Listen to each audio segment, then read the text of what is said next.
All right.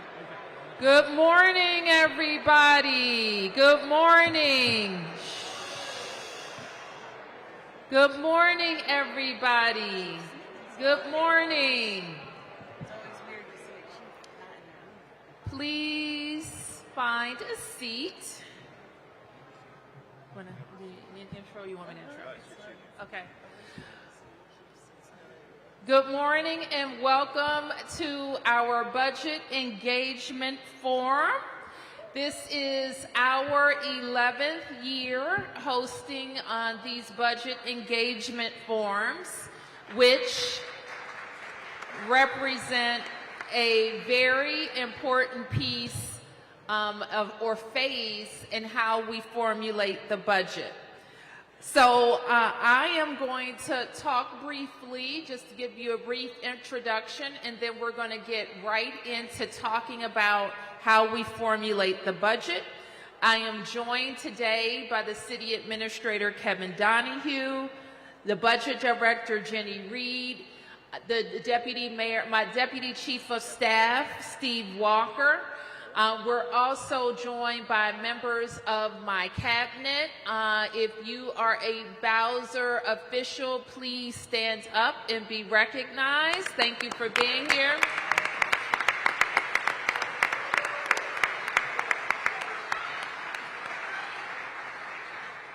And we're also in beautiful Ward 2 at the Kennedy Recreation Center. And we are proud to be joined by the Ward 2 Council member, Brooke Pinto. Give Brooke a big round of applause.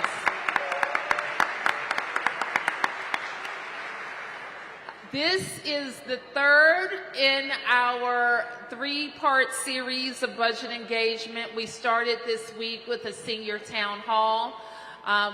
Where were we? We were at Rosedale Recreation Center, and now we're finishing up here at the Kennedy Recreation Center. You've heard me say this before, but I think it's very important that we hear from you. We have public hearing of sorts before we finish the budget and submit our budget to the council on April 2nd. And then the council will have more community engagement around our proposal. We are, and I don't have to tell anyone gathered here today, that we are in difficult times in our country, and as a result of a lot of federal decision making, it is having a trickle-down impact on us, and not in a good way. But because of the careful way that we have managed our city, I want to be clear that we are in a good position to manage the changes in our economy and in a good position to invest in the growth in our economy. So what I want you to think about today, as I have asked everybody on my team to do, is think about all of the revenue that we have to invest, and make sure we're making decisions on investing dollars that create more dollars, because we have to continue to grow our economy even in the lean years. This is why I say we're in a good position, and I want to be clear. We just had our 28th clean audit, and that clean audit, it just confirmed the state of our finances and economy. And it showed why we are the fastest growing state. We outgrow every state in the union last year, D.C. D.C. public schools are the fastest improving urban school district in the nation. Now, I have to brag on our fourth graders. Will you permit me? Can I brag on our fourth graders for a second? Because frequently I say that we're the fastest improving urban school district. You've heard me say that. But our fourth graders outpaced fourth graders around the nation last year. All the fourth graders.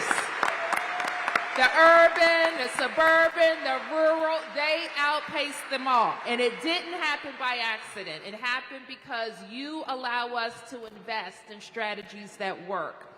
Violent crime in our city, hear me well on this, the lowest has been in 30 years. Our park system, including this beautiful recreation center and playgrounds that surround it, #1 in the nation. Our DC Public Libraries got the 2024 National Medal for Museum and Library Service. Tourism broke a record last year, the most visitors we've ever had. 26 million people came to DC. Metro led the nation in ridership. Our commercial to residential conversions, you know, the downtown buildings that aren't being fully used. We have a plan to convert them to housing so that we can reach our housing goals. We did the most per capita in Washington, D.C. So we know the story of our city is good, our finances are good, we have a AAA bond rating, 29 balanced budgets, 28 consecutive clean audits, and we pay our bills. So that's what is important as we go into this season where the federal changes are affecting those numbers I just told you. In particular, the amount of revenue coming in. But it does not, and it will not, that's the forecast, by the way. It will not change our need by law to balance our budget, and we will. We will balance our budget. So the other thing I want you to focus on is what I'm asking you and how I'm asking you to think about the budgets is what things, as I mentioned, and I'm going to give you a concrete example, that we're going to invest in that are going to kick off more dollars. And I know the Deputy Mayor for Economic Development is going to talk about this when she speaks. But now we have a huge opportunity for growth at RFK. 177 acres on the banks of the Anacostia River, not on the tax rolls. So we want to add that property to our tax rolls to generate jobs, housing, more residents, more people, and yes, sports and football in Washington, D.C. And so we're going to continue to talk about how growth and investments in growth are what we need. And we're all going to be respectful. We're going to be respectful here. And so with that, I want, and I know I speak for us all, because in our city with so many people who are in some way touched by the federal government, we have friends, we have family, and we will all know people who are negatively impacted by this chainsaw that's been taken to our federal workforce. So I want to speak for all of us in saying that we are thinking of our fellow residents, our neighbors, our friends.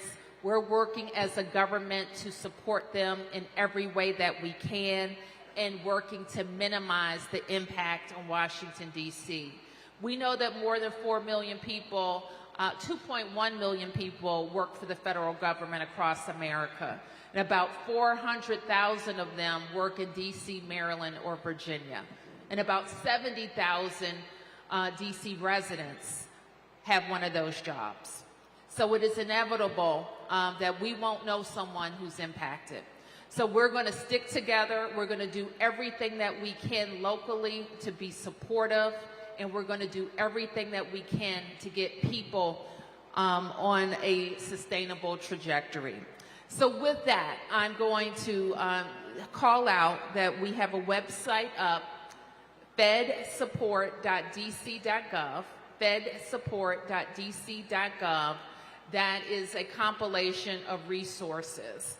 And I expect next week to convene a telephone town hall on these issues, and we will get that information out on all of our channels on where you can watch it. So with that, I'm going to turn to City Administrator Donahue.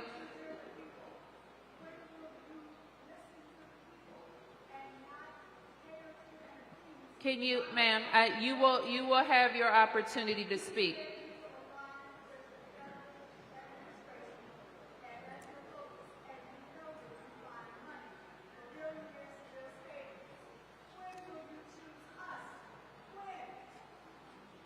So the next item is we're going to talk about the budget from Kevin Donahue and Jenny Reed. And anybody who's not going to participate in the budget engagement forum, we invite you to go to the back. Good morning, friends. This is my 11th budget forum, and I look forward to hearing from all of you during the feedback. So my job is I'm going to give a little context on the budget and tell how you can tell us what we should do with your money. So we go to the next slide, and I'm going to first talk about process, and then I'll talk about some of what the pie looks like. So this is my 11th forum, no, my 40th forum, my 11th year doing these, and I can tell you it's one of the most powerful ways to engage the public, and every single year I see a direct line between the feedback that we get at these forums and the decisions that we make in our budget. So the feedback is important, and it matters in how we make decisions. So a few facts of context before we get to hearing from you. One is that we have to balance our budget not just for 1 year, but for 4 years. In other words, we have to show how we're going to match expenditures and revenues next year, but our CFO will also tell us what they think the revenues will be 4 years out, and we have to show each one of those years how we balance the budget. So we have to make decisions that can ripple effect and be sustained over time. Another sort of set of context, we also have 2 buckets of money. There's operating money that funds programs, and we have capital money that funds the construction of things, roads, bridges, buildings, and they sit separately from one another. In other words, when we spend money on a building, it does not come from the same pool of funding that funds a program.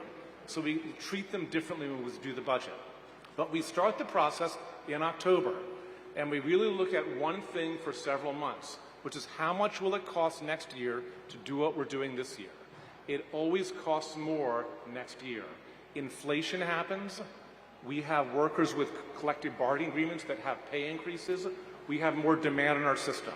So for every agency, every program, we identify what will it cost next year, what will it cost for the next 4 years. Then we construct a budget around that. The challenge is that the revenues don't always match those expenses, and we have to start to make choices. Those happen in February and March, leading up to when the mayor submits her budget to council at the end of March. So right now, we're in what's called the preparation phase. The advocacy around that should be directed at us.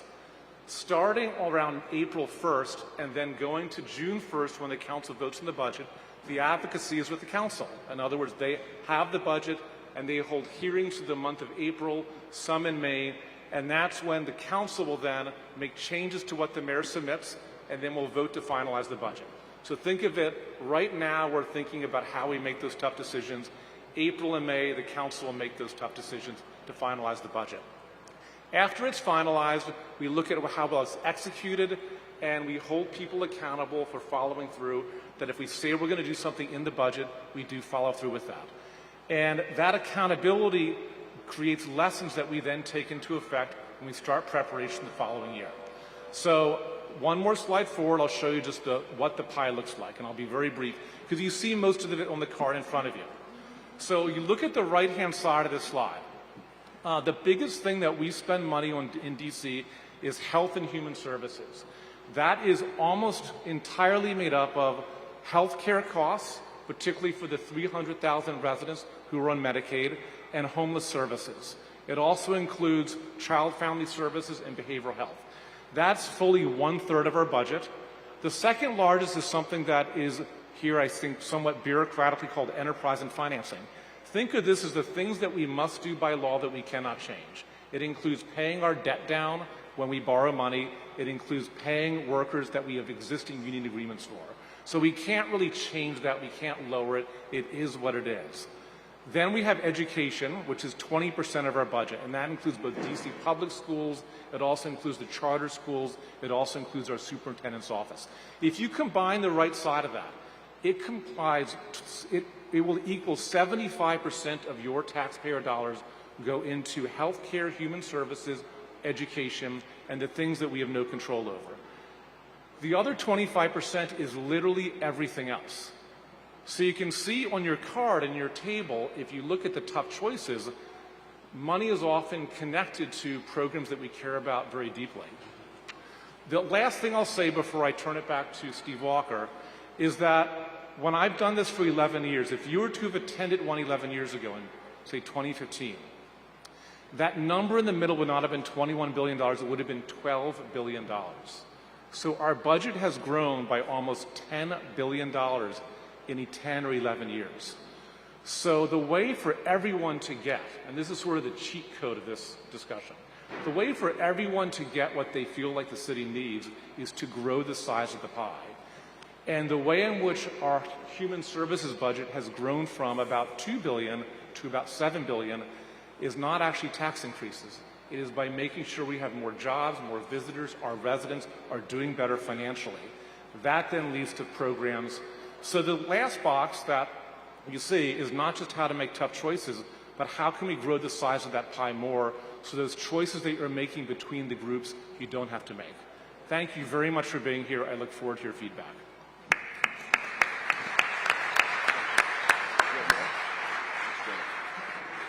Good afternoon, everyone. My name is Jenny Reed, and I am Mayor Bowser's Budget Director. This, too, is my 11th year of budget engagement forums, and it's always a really exciting time for us to hear from you all on what your priorities are for our resources here and how we allocate them to different programs and services. I'm going to spend just a minute giving you a couple specific examples of investments that the mayor has made in the areas that the city administrator just spoke of. So you heard earlier from the mayor that DCPS is the fastest improving urban school district in the nation. And that is definitely due to the hard work of our teachers and our students, but also the investments the mayor has made in our education system. That includes $2.8 billion to support our DC public schools and DC public charter school students. It includes $17 million to reimagine the high school experience for our students by building out an advanced technical center and advancing funds to increase advanced internships, career-ready internships, and dual enrollment, meaning we can provide training to students in high-demand, high-paying jobs that they can get as soon as they graduate high school. We also expanded $4.8 million to accelerate learning through high-impact tutoring. Since taking office, Mayor Bowser has made affordable housing one of her top priorities.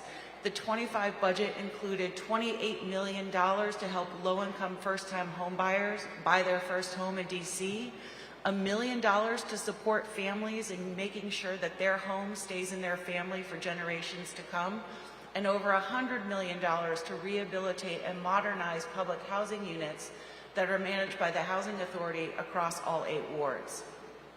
You heard the mayor say earlier that we have driven violent crime down to its lowest level in 30 years.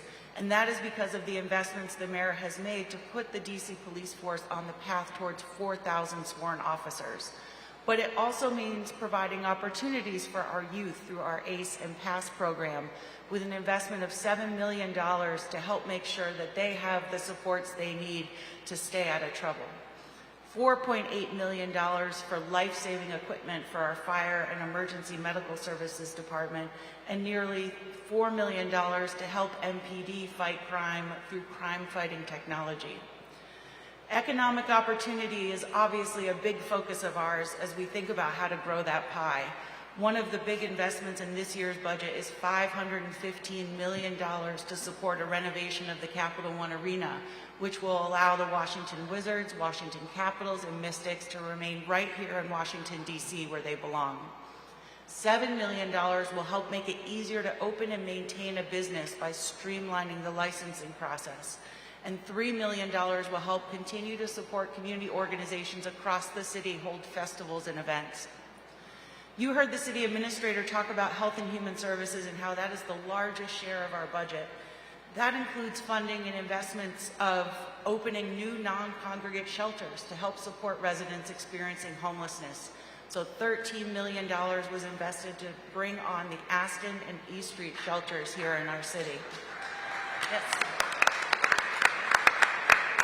The budget also includes $12 million for emergency rental assistance and $750,000 to expand a program the mayor created called Safe at Home, which helps seniors age in place safely in their own home. And last but certainly not least, transportation and the environment. So more than $400 million is invested to make sure our roads, our sidewalks, our alleys are all in a state of good repair. $3 million continued our exciting curbside composting program that more than 9,000 households are participating in. And $77 million is going to build and rehabilitate 7 multi-use walking and biking trails throughout the city. So we're really excited in the investments that we made. This just gives you some examples of, as you're thinking about where to allocate those precious dollars, what that can support. And with that, I'll turn it back over to the Deputy Chief of Staff, Steve Walker. Thank you. Thank you very much, Jenny. And now our favorite time of the Budget Engagement Forum, and this is when we hear from residents about budget priorities. We started getting some feedback on the website at budget.dc.gov. And by the way, anybody watching today, you can still share your feedback on budget priorities and play the $90 game. And I just want to do a quick snapshot of what we've heard so far. So we definitely have heard from residents in all 8 wards, and we'll continue to get feedback through next week. We're also excited that almost 10% of the people who've either participated in the web forum or here today have attended all 11 budget engagement forums. And we know we've got a bunch of people who are, oh great, all 11. And so we got a number of people who are here for the first time. So whether you're here for the 11th time or the first time, your feedback is important today. We started asking some questions to get ready for the conversations you're about to have at your table and the information you're about to hear from the clusters. And that was, which area should receive the most resources allocated in the budget? We heard so far from people saying 48%, so Deputy Mayor Kine is excited to see that people want almost half the budget to go to education. We know that we're going to have a tough budget cycle this year, so we said if we had to make cuts this year, where should we make cuts? And so sorry, Assistant Administrator, but almost half the respondents say take it from government services. And then we asked people what their single most #1 issue was, and over 40% of the people said it was education. And this is just a snapshot of what we hear. You'll have the conversations at your tables today. And now we're going to hear from our clusters. So on the next slide, we start getting into some social media feedback. We also have on the mayor's Instagram and X pages had people to reflect on some important issues. And so we heard that education and youth services, a quarter of the respondents mentioned that, as well as a quarter of the respondents mentioning housing. And so that sets the stage for the conversations that you will have today for the next half hour or so. I want to invite now the leaders of the clusters to have conversations with you about what they think you should do with your allocation this year. And as a reminder, we are allocating $90 this year at each table, and I got to tell you that 23 of those dollars are already off the table. And so now the deputy mayors will all come up and talk to you about what they believe you should hear for your allocation priorities. And the first up is Lindsay Appiah, the Deputy Mayor for Public Safety and Justice.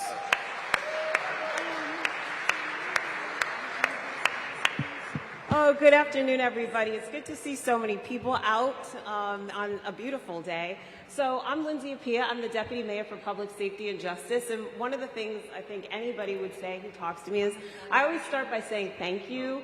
Thank you to all of you. This is my 3rd budget engagement forum as Deputy Mayor. And so I think, I stood here last year and we were in a tough spot. We had come off of a tough year and I said to you, listen, something that Mayor Bowser says to us is public safety is going to take all of us, right? And it's going to take every cluster, every agency, all of our residents, everybody who's invested in our city, and it's going to take all of us working together because there's nothing more foundational, and I think it's appropriate I go first, to the ability of our city to grow and thrive than safety, right? Than being safe.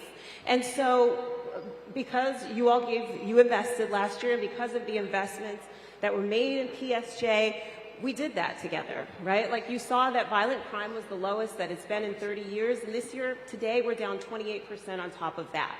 But we still have more work to do. We celebrate that, obviously, because that means people are not being victimized in our city, but we know that each number is someone who is, so we have more work to do. But I say this today, that we continue to need to make those investments, but another thing that the mayor often says to us is, we need to tell the story of who Washington, D.C. is, because oftentimes out there's this picture of what our city is, who we are, that may be a part of our story, but I think it's true that I also have to tell you the story of public safety and justice. Because, I see people talking about cutting and what have you, which I would point out that we are 12 agencies plus the National Guard, ranging from the Office of Human Rights to the Department of Youth Rehabilitation Services, Office of Unified Communications, many that MPD, Fire EMS, and a host of others in there. That is a really holistic picture of what it looks like to do public safety. We have Director Sneed, who's helping us to work on violence reduction and gun violence reduction in our city, which we reduced by 40% last year, but we still have more work to do, right? And so all of the investments that are made are for everything from, yes, technology to help us at MPD fight crime. Last year, we were able to open the Real-Time Crime Center. That allowed us to use technology to help people feel justice and to have cases brought to closure. We were able to invest in things like safe passages. I see our PAVE parents here, right? And it's a priority. You have education as a priority. Well, we want our kids safe on the way to school, to get to school, to be safe in school, and to be safe when they are out of school. And all of that, when you invest in public safety and justice, is a part of that, right? We were able to make investments. I'm here at the table with, I see Christine Noel from the Anacostia bid, because we believe that safety it takes all of us. And so we were able to invest in partnerships with our bids to put in community safety ambassadors and cameras across 12 different parts of our city. And so I actually have no problem in shamelessly ask you, I'm going to say for 15, because one of the things that you heard is that for every dollar that we spend, it needs to produce. We need to keep growing our economy. Well, quite frankly, we want people to come and spend their dollars and to live here and raise their families. And one of the ways to do that is to continue to drive down crime, to continue to drive down gun violence, to continue to build and make sure that we're able to have fast and reliable 911 service and emergency service. And so that's what you're investing in. And I always close the same way as I begin, with thank yous. When I tell the story of public safety and justice, I couldn't tell it without the 12 directors who work really 24/7. Some of them here, I see Director Osborne of HCMA, Director Sneed of WONS. I saw Chief Smith of MPD. I saw Director Carey of the Mayor's Office on Returning Citizens Affairs. We have folks from the Department of Corrections and Chief Amasare from Fire EMS. And the story of PSJ, if you look at January of this year, right? We had everything from helping to manage a state funeral, to an inauguration, to snowstorms, to Deputy Mayor, what's your ask? What's your ask? My ask is for 15, so that we can do all of those things and more. All right, thank you. All right, thank you, Deputy Mayor. Deputy Mayor Pia mentioned some of her team who are here. Clint Osborne, HCMA,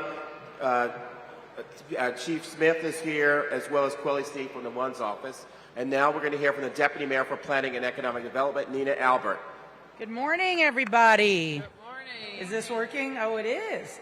My name's Nina Albert. I'm honored to serve as the Deputy Mayor for Planning and Economic Development, also known as DEMPED.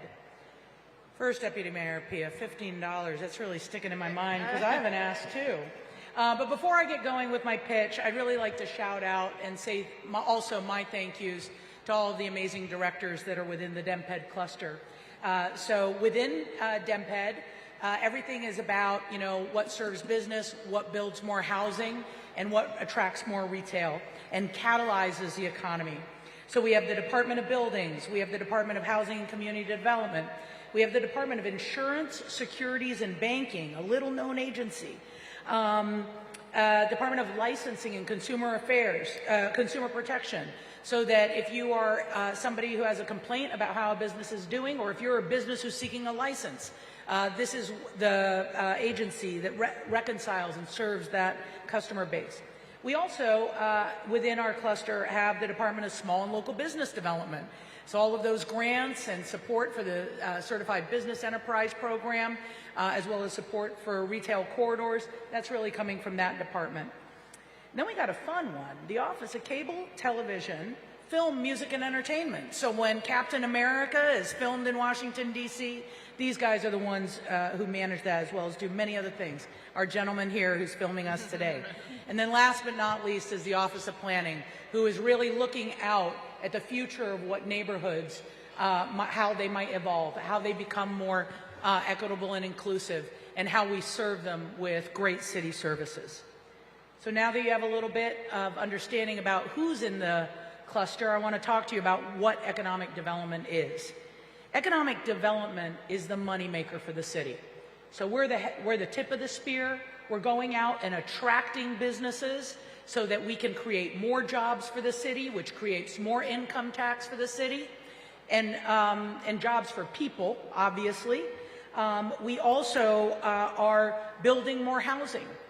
Because not only is housing all of our residents the responsible thing to do, but attracting new residents is also a moneymaker. Because when we have more residents here, they're paying income taxes, they're buying and stuff from our local retailers and all that kind of stuff. And then last but not least is attracting business. And I want to say in the business world, there's things that are about providing services, and there's also things that delight. Things like sports, entertainment, the arts, all of that generates hotel, sales tax revenue. Again, making our city a strong financial city so that we can invest that money back into our people. So that's what we're doing every day. But now we're at an odd time. We're at an inflection point where we're taking a look at what's going to happen with the federal government. And so what's our strategy? And how do we continue to grow in a time where all these other forces are sort of around us? So we have three basic strategies. One is that it's been the mayor's focus from the beginning of her term, and it's my pleasure to be able to continue to carry that banner, which is focusing on housing production and preservation, because we must take care of our people and make sure that everybody is housed in quality homes and that we continue to attract people. Number two, a second priority and strategy for this year is really about diversifying our economy. We've talked about it for a long time. Relying less on the federal government and instead have a whole variety of different types of businesses. And that includes, the arts and culture as well. All of that, I said, generates money. So we're going to make sure that we diversify our economy by attracting more business. And then the third priority is to make sure that right now at this time where things feel a little bit, shaky, that where we have momentum, we keep it going. So we were able to secure Monumental Sports, and we're working really hard to keep the Commanders, or bring the Commanders back to DC at RFK where they belong. So we've done a great job this past year. I'll just highlight some of the things that we delivered that we're incredibly proud of. We've made huge investments in affordable housing. We made huge strides and advancements in new communities, in particular with $186 million going to those long-awaited communities. Downtown, which has been the economic engine of our city that we have not invested in for so long because it was, really humming and doing well. We've needed to reinvest in downtown and make sure that we come and transform downtown into a mixed-use neighborhood as quickly as possible. And so we got that momentum going, and then we invest directly in small and local businesses. So we continue to do that work, as I asked, and so that's our proof that we can do it. And when I think about next year, I'm going to ask, I right now only take 3% or $3 out of the 100. $3. Deputy Mayor Pia just asked for $15. Yeah. I make the money so the city can spend money. So I'm going to ask for something modest, which is $5.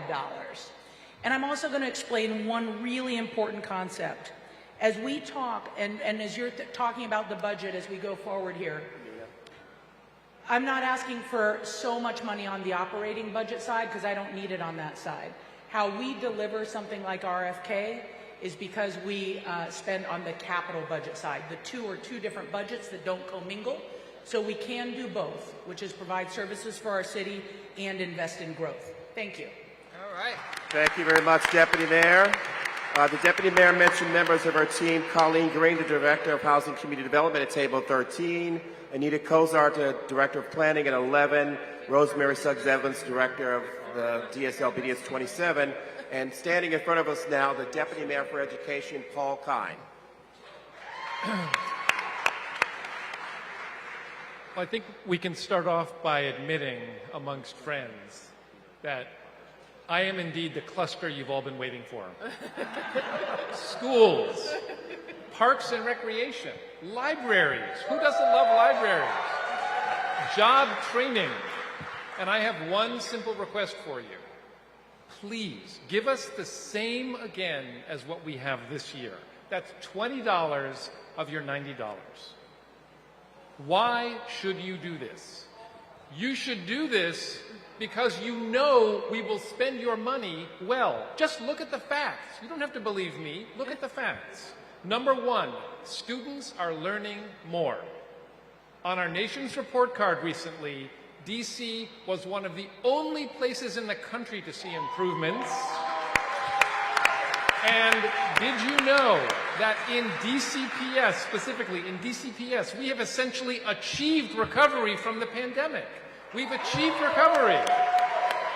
In addition, our enrollment continues to go up every year. More students are attending school every day, and high school graduation rates have grown 20 points in 15 years. Woo! 20 points in 15 years. Now, we achieve these remarkable results by investing only in what works, like some of these examples on the screen. We have first and foremost prioritized investing in our wonderful teachers and in teacher salaries. DC Public Schools now has an average teacher salary of $108,000 per year, so that we can attract, retain, keep our wonderful educators. We invest in small, evidence-based things, like those annoying attendance letters that you get if your child is struggling with attendance. Those letters cost pennies to produce, and they actually work to increase attendance. We invest in big things that work, like our Advanced Technical Center.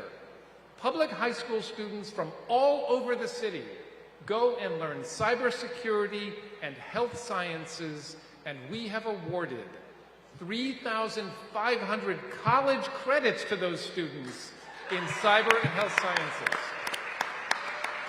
Now, all of this smart spending allows me to make you a promise. Every child and every school will have what they need. And how this plays out for an individual kid is as follows. Starting with our babies, we invest $28,000 per year, $28,000 to ensure that they are ready to learn in school. In our elementary and middle schools, we invest just over $20,000 per child per year to make sure they've got high-quality instructional materials, accelerated math. We're following the science of reading. In high schools, we invest over $21,000 per year to ensure we've got dynamic programming in career and college preparation. If you take all of that together, that means we are investing as a city nearly $400,000 in every child as they come up over the course of their life.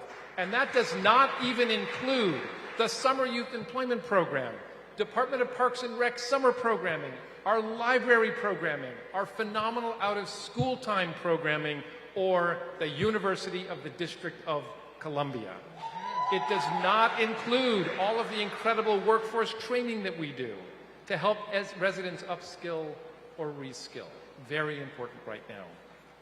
So these results we've achieved are not cheap, but I can absolutely guarantee you they are worth it. Our children are worth it. Our city's future is worth it. So please Simply give us the same $20 that we have this year. I promise we will spend it well. Thank you, Deputy Mayor. Deputy Mayor brought a team that's going to try to convince you, including the Interim State Superintendent of Education, Antoinette Mitchell, the Director of the best park system in the world, Trini Freeman, and I also see Patrick Ashley is here, the Deputy Chancellor at DCPS. But next we're going to hear from the Deputy Mayor for Health and Human Services, Wayne Turnage.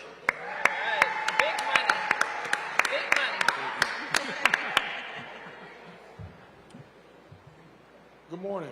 Still morning? Yes. I'm Wayne Turnage, and I serve as the Deputy Mayor for Health and Human Services. As you contemplate how to allocate the $90 that you have been asked to spend, I would leave each of you with 3 points to ponder in your deliberations. First, relative to the other broad functional areas of government, my cluster is by far the largest in the city, accounting for more than 3 of every $10 that Mayor Bowser has budgeted for public services in fiscal year 2024. No other cluster of services comes close. Now, our budget director has highlighted 3 recent and important investments, and while these are, as I stated, very important, they don't speak to the scope, magnitude, and critical nature of the services that are funded each year in HHS to address the needs of people who live on the economic margins in this great city. I'm here to tell you that we do really big things for this population. So my second point is to bring just a few of these investments to your attention. Consider the following. In fiscal year 2024, we spent $4.6 billion, I said $4.6 billion, to fund the health care costs of 300,000 district residents. The mayor budgeted $1.5 billion of this from local funds. Additionally, we spend annually $438 million on housing supports and shelter operations for some DC residents who cannot afford to pay their rent or otherwise find a place to live. More than $250 million of these dollars are paid for through our local funds. And finally, we distribute over $93 million to provide cash assistance grants for those whose incomes are below the federal poverty level, and we use this to help these residents put food on their table and to provide cash for their pocket. We make these investments for one simple reason. We understand that any city that disregards the health care, housing, and nutrition needs of a significant portion of its residents cannot then lay claim to being a world-class city as we do. And finally, this brings me to my third point. Even as we speak, the Congress is considering a potential and punishing set of budget instructions that would strip funding from nutrition and cash assistance programs while sharply reducing the district's funding for the district's Medicaid program. Notably, congressional House members have been instructed to consider cutting Medicaid supports to all states by $880 billion. That is the largest in the history of the program, and by $8 billion to the district's program. So allow that to sink in for a moment. These funding reductions would unquestionably and fundamentally alter the district's system of health care by requiring significant reductions in Medicaid eligibility levels, benefit coverage levels, as well as payment rates for all types of health care providers. What this would mean is a sharp increase in residents with no health care coverage. Think of closing hospitals and clinics.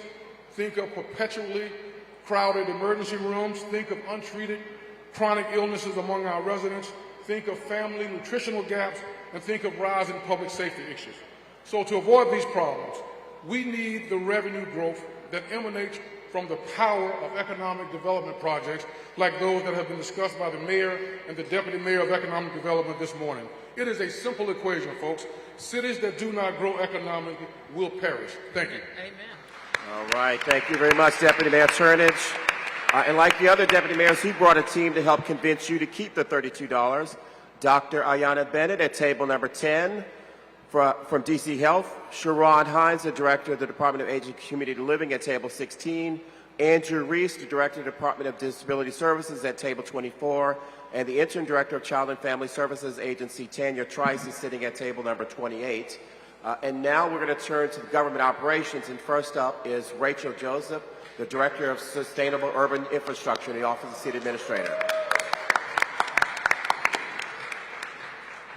Good afternoon, everybody.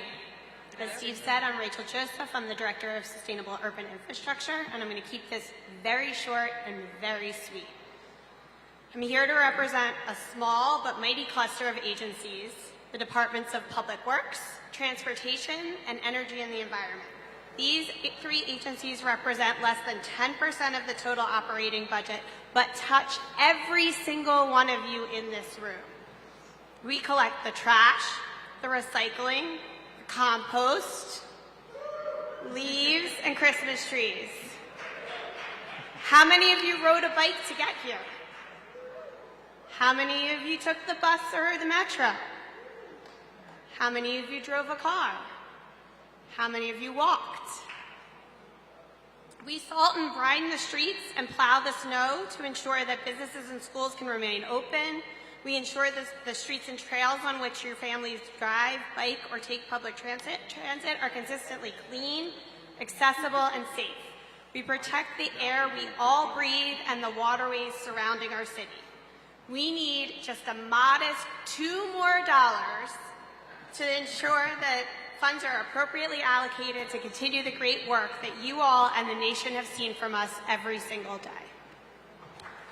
Thank you very much. And as Director Joseph mentioned, she's got some members of her team here.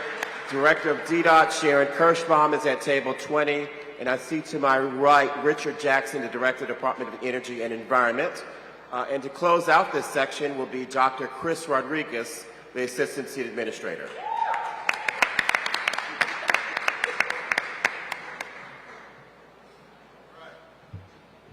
All right, it's perhaps fitting that I'm last.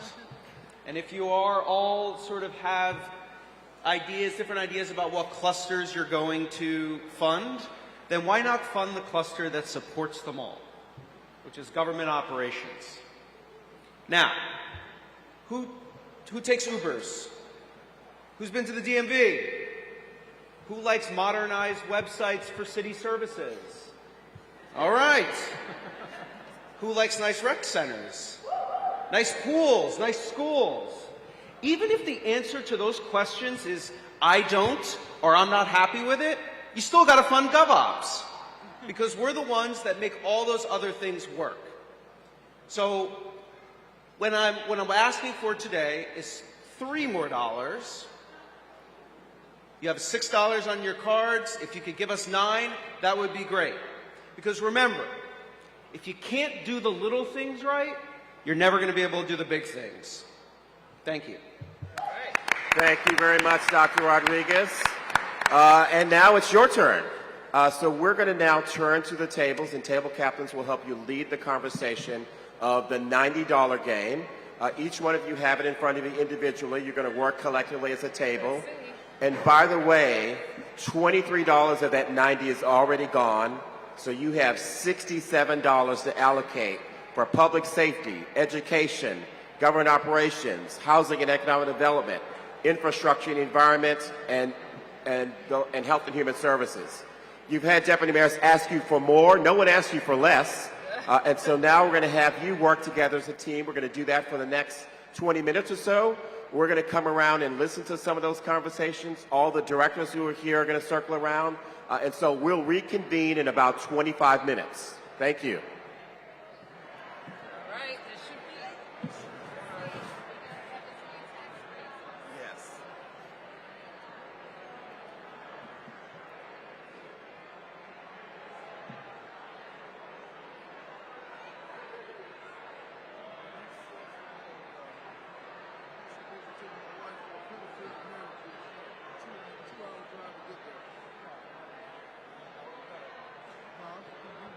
And I'll also mention to you can only allocate $60 and get to 90, but you might have a great revenue-raising idea, and please write that idea and how much money you will generate from that idea.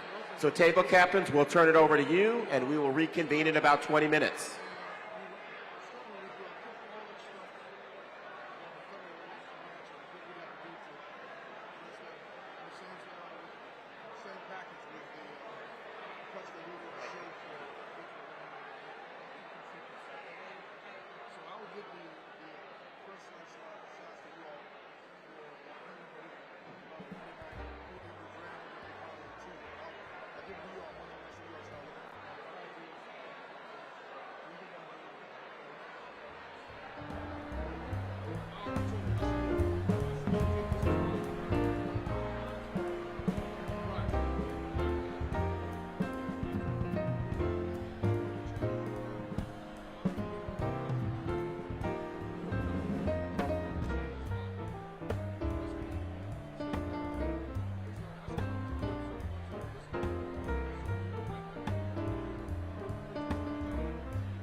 Hopefully by now everyone's completed their individual budget allocation, and now you're moving into a group conversation.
I see the director of the Department of Office of Cable Television, Film, Music, and Entertainment at table 23 is trying to get all the money.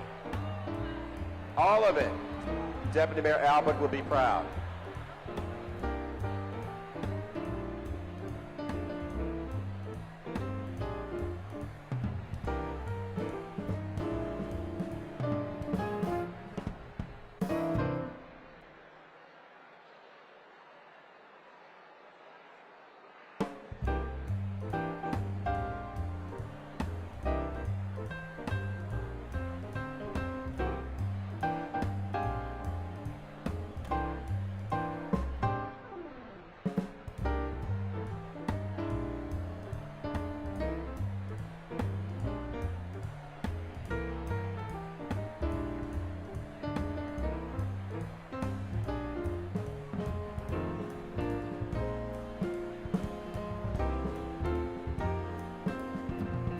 Table number 1 led by Peter Sacco, having a great conversation as well. And Deborah Scott from the Fire and EMS at table 20 with Director Kirschbaum, and they're working. Sharon Kirschbaum says she's remaining neutral, but government operations wants more money.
All right, please continue having these conversations, and now moving to consolidating your discussions to one at the table so that we can move forward with summary.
right, I see our great conversations are continue to happen.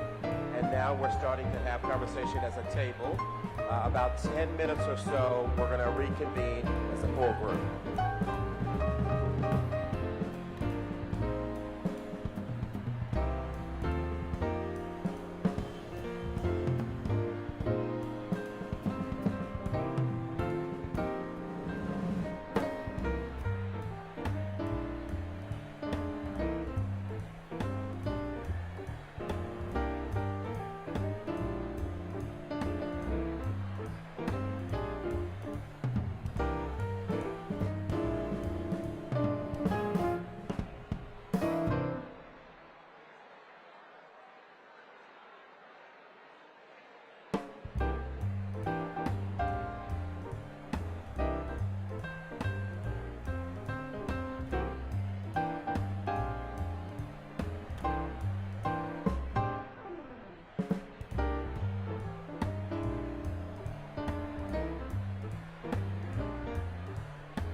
I see we're having some great conversations at our tables. We're about 8 minutes away from reconvening, so please make sure that we're now summarizing at a table. Table captains, remember to use your data entry form. Please make sure to use your $90 report out document, which is this one. And then who's going to report from your table? Thank you.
All right, we're having some great conversations. We're wrapping up. Alex Rosenberg, the director of the Mayor's Office of Scheduling, is facilitating this conversation, and they're getting to final numbers that they're going to write here.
All right, continue now to summarize as a table. Come up with your table name if you haven't already done so. Pick a person who's going to report out for your table.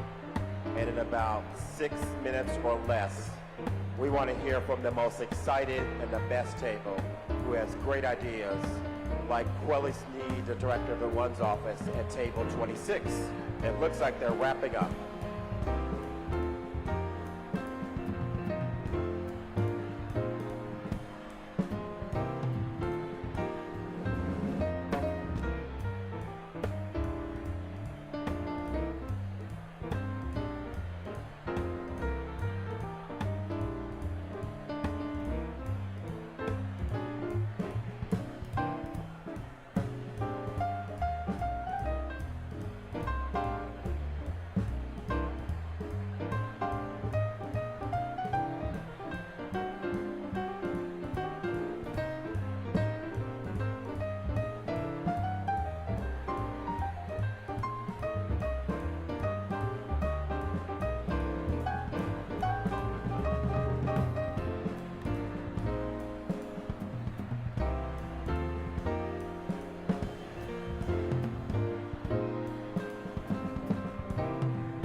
We're having some really good conversations at table number 4, where Director Dominic Scott looks like they're summarizing, and looks like they are ready.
We're continue to summarize. Thank you so much for doing so.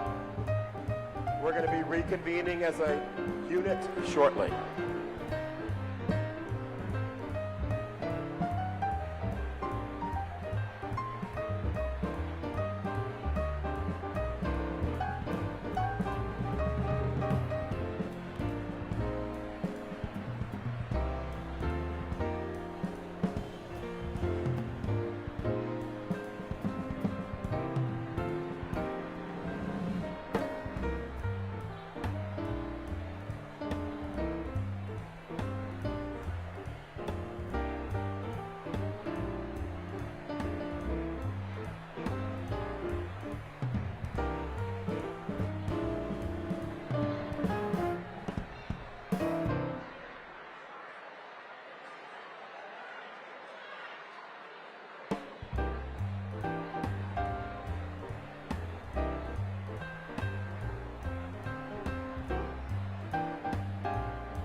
Please make sure you're summarizing your table discussion on the large $90 game.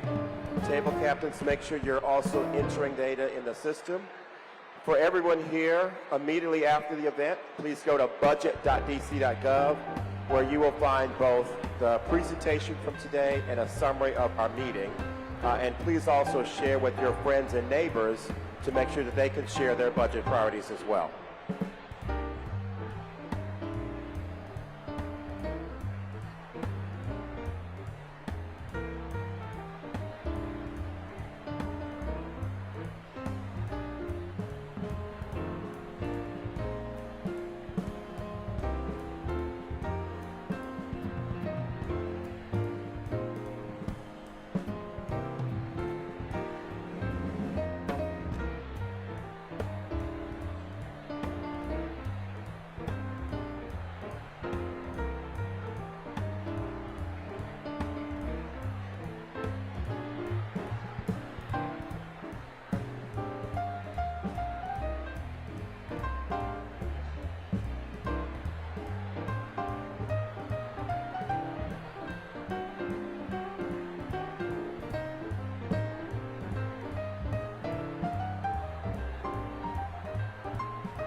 text.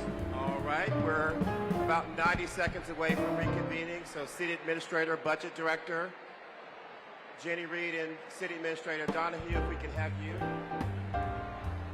And everyone, please continue to wrap up your conversations. And we're going to reconvene in about 2 minutes. So let's finalize these conversations. We decided to let you have more talk time. And so when we reconvene, we want to see some exciting tables who want to share their ideas.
Final minutes of conversations, and I know that we're summarizing so that we're ready to go.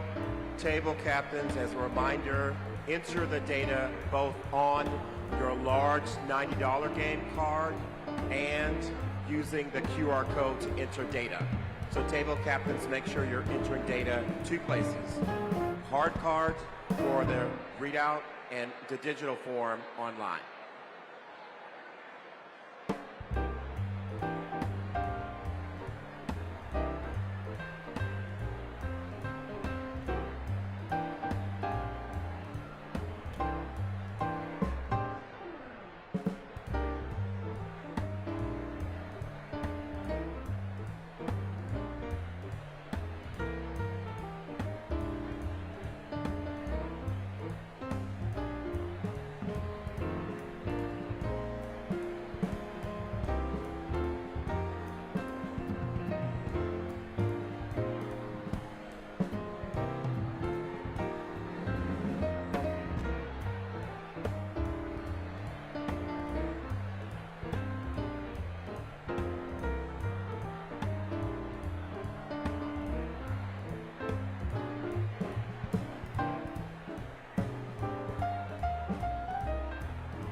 Rachel.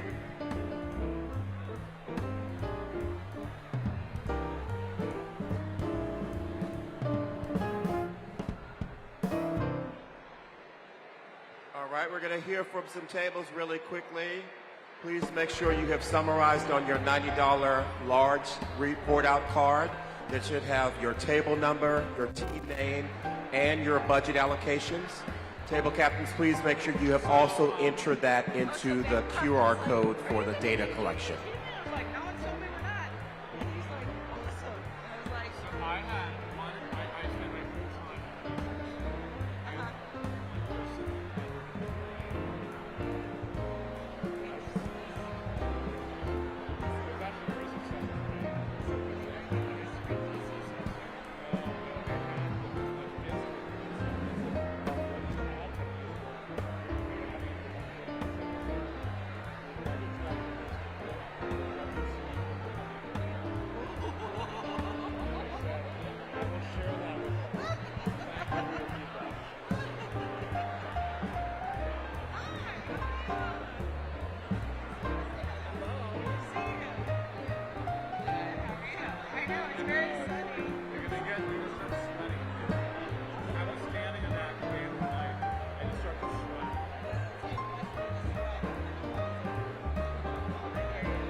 All right, 30-second warning, and we're looking forward to hearing some great feedback from a few tables. We have time for a couple of tables, and in a second, I'm going to see who's the most excited to share their budget priorities.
All right, if everyone could please take your seats. Thank you, thank you. Please take your seats.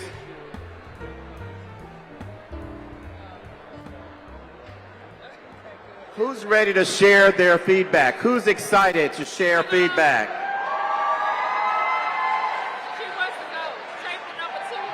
We wanted to give everyone more chance to have a conversation. Who thought that balancing the budget was easy at your table? Probably no one, because it's a tough job, but thank you for sharing. So we're going to spend some time, a few minutes, hearing from a few readouts. I'll again say, after today, please go to budget.dc.gov, where you can see both the video and a summary for what we have a conversation here today.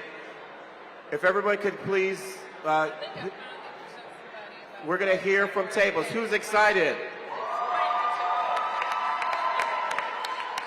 I think the first excited table that I saw was number 17.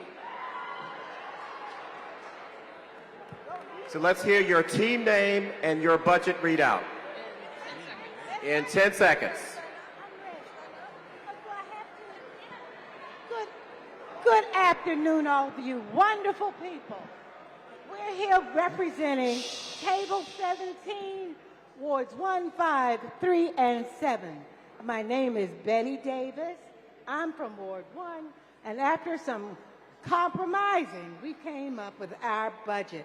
We are the budget buddies and beauties. That's who we are. And we went from $9 to $11 for the public safety, education and workforce. We went from $20 down to $17. Government operations, $6. We stayed at $6.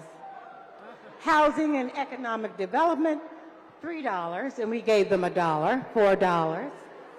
Infrastructure and environment, $7. We left it at $7. Health and human services, $32, and down to $22. We had $67 to work with, and I think we did a fantastic job. And all right. We want to thank the mayor and her staff for doing a wonderful job for Washington, D.C. Thank you. Awesome. Thank you, thank you. All right, let's see who's excited. Let's see. We're going to go on this side this time. Let's see, let's see.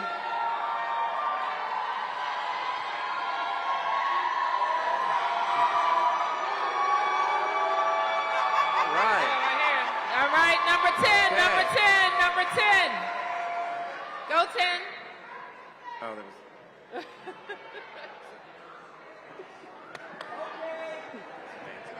Okay. They got me again. I was here on Thursday. I was trying to get you. But anyway, we are going to leave public safety the same. Okay. Safe passage, y'all. Safe passage. We are, unfortunately, I don't like saying this, but we're taking $1 from education. So we're at 19. We are taking $2 away from government operations. For housing and economics, we're leaving it at 3. For health and human services, we took away 5 and we're at 27. I might not agree with everyone at this table. However, we need to make sure, we need to be creative in this room on how to build money. Because if they take the federal dollars and we're already cutting on this, we got to be creative and we got to make sure that native Washingtonians can still live here. Thank you very much, Table 10. We're going to come on this side now. Table 8, I saw that you were excited. Okay, table 8.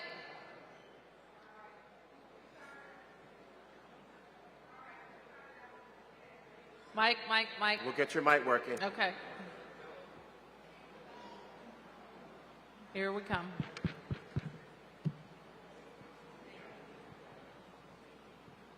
I'm a former educator, but I couldn't yell that loud.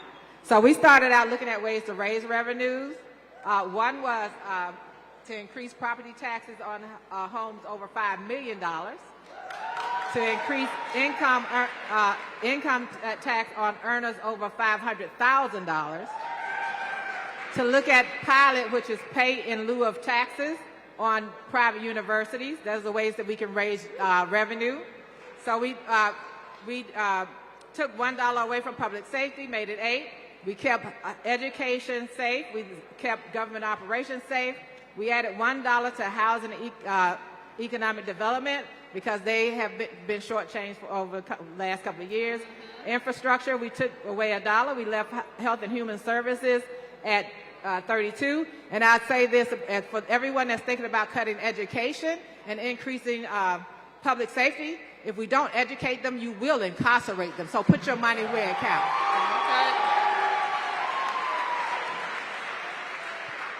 Okay, table number. Not only can I hear 28, but I can see them. So let's go to table 28. Okay. Do I need to stand? Okay. All right. My name is Mia Tong. I'm from Ward 3. We are the Power Budget Enforcement Team. PBET is what it's short for. So we have balanced the budget down to public safety. We had to drop by $2 to 7. Education and workforce, unfortunately, it's very hard for me to say it, but we did drop it down by $1. Government operations down to 4. Housing and economic development down to 4. Infrastructure and environment down to 6. And health and human services down to 27. And with the $23, that makes it up to 90. Revenue-raising ideas. We talked about the RFK Stadium. Rather than just making it a football stadium, we don't necessarily want the Commanders to be here, but we do want use for national tournaments, sporting events, multi-purpose use, access for seniors for these types of spaces.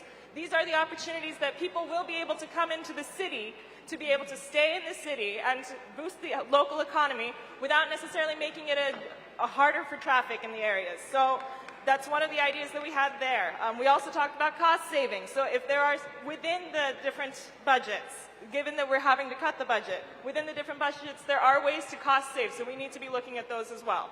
So stop there. All right. Thank you very much, table 28.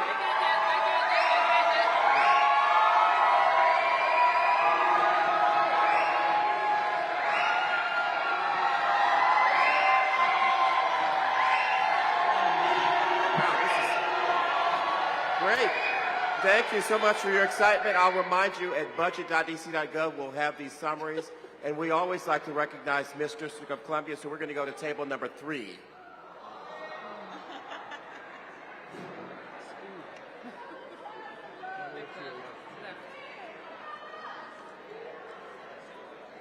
Hello, I am Cerese Lane Turner, Miss Senior District of Columbia 2023. representing and advocating for over 150,000 seniors in our nation's capital. Now, I have to, oh gosh, are you all going to be angry with me? I really like my numbers better than the numbers on here. Can I just say my numbers? No, for the table. Okay, public safety. They reduced it by $1, so it's $8. Education and workforce. It was $20. They reduced it to $19. Government operations. They reduced it to $3. Housing and economic development. They left it the same. Infrastructure and environment from $7 to $5. Health and human services from $32 to $29. Oh my goodness, I'm a senior, for goodness sake. Okay, so that's... You're balanced. Oh, I'm sorry, what else? Okay. What is it? 2%? I'm sorry, you said 2% business activity, 2% business activity tax, and collecting on owed tickets, and tolls coming into D.C. What is it, 50 cents? For revenue raisers. Okay, I got you. Thank you, Table 3. Thank you very much, Table 3. We're going to try to go to the back of the room this time. Let's see. There we go. I think table number 32.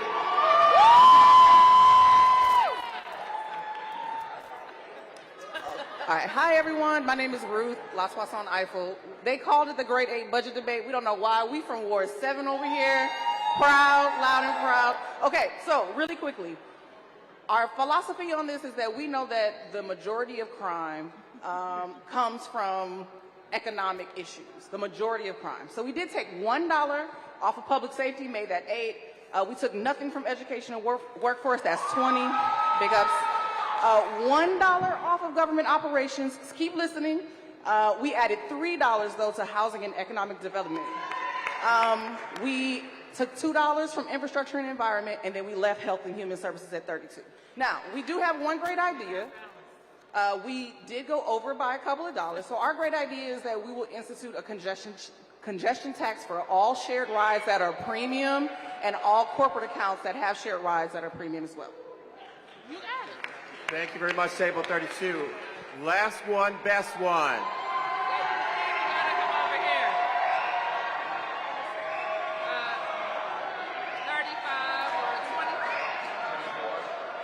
All right, the mayor wants to call on table 24. Let's hear from 24. Hi, what's your name and your ward? My name is Gary Mindell, Ward 5. Okay, and you can... So, you want to hold it? All right. We are team Fuck Doge, and we decided to bring back democracy and just take a 10% cut across the board. Oh, 10% cut across the board, okay. That's one way to do it. Okay, we got two. What's my little man here? 35 and 23. 35 and 23. Give us your name and your ward. My name is Eduarda. My ward is Ward 1. So our team is called the Slam Dunkers, 23. And we proposed to decrease public safety by 1 to bring it to 8. Keep education and workforce at 20. We are keeping government operations at 6. We brought housing and economic development up to 4. Brought infrastructure and environment down by 1 to 6. And kept health and human services, we increased it from $1 to 33. Our table is really concerned about how the federal government is shutting down all social services that are key to keeping people fed, housed, and alive.